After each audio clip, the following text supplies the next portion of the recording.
Of course, with 6 founding countries, it was much easier to define the competencies.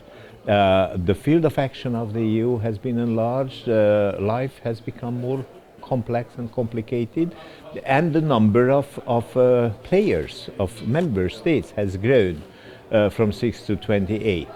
This is a very complex issue. The question sounds as if there were some kind of competition between the national level and the European level. It's not a question of competition. It's a question of sharing tasks, cooperating with each other, and finding the optimal division of labor between national capitals and European institutions. If we find the good measure, the good distribution, then we can be very efficient. If national governments are competing with the EU, this is not the good way. I don't think that any country would contest EU competencies or the usefulness of the European integration. Some politicians do.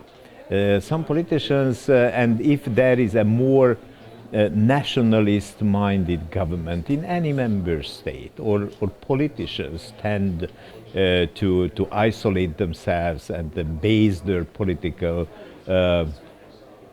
drive on more national identity or historical backward-looking elements, then there is a danger of separating them from the others, but they will learn themselves that this is not good for their own country either.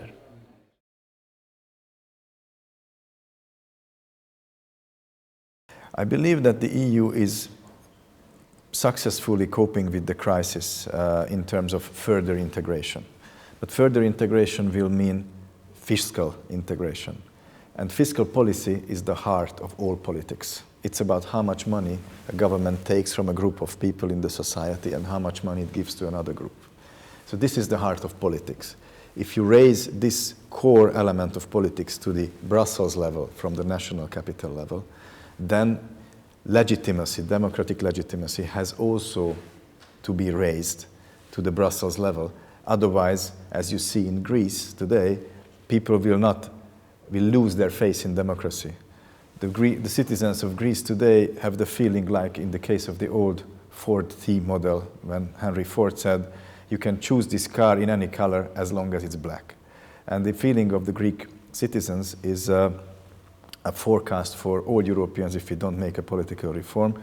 They can choose anything, but the European-wide market, the European necessity will force them on a track. So we will need to make a European democratic reform. We need to increase democratic legitimacy, but this can only happen through maintaining the national character, the federation of nations character of the European Union. So it won't be European United States.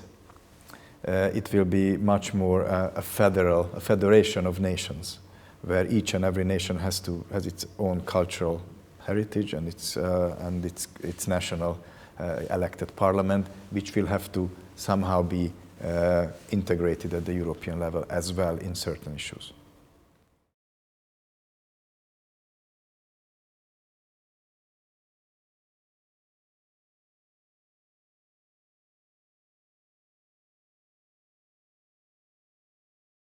From my point of view, it's very simple. What we see is the avant-garde is the Eurozone.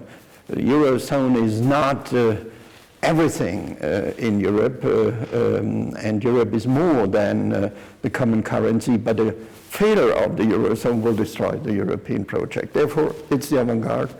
And the Eurozone, to overcome the crisis, will move into banking union. Next step, it will be a fiscal union, and a fiscal union without a political union will not work. So that's the definition for the next decade. And there is the rearguard. The rearguard are the non-member states, or like the UK states who don't want to join. It's fine. There is no, I think, need that everybody will be in, but the avant-garde will continue to define the pace, the direction, and the substance. Therefore, it's not a multi-speed. Of course, there's defense and whatever different issues, but that's not the core, that's not the center of the development. There is an avant-garde and rearguard structure. That's what I try to explain.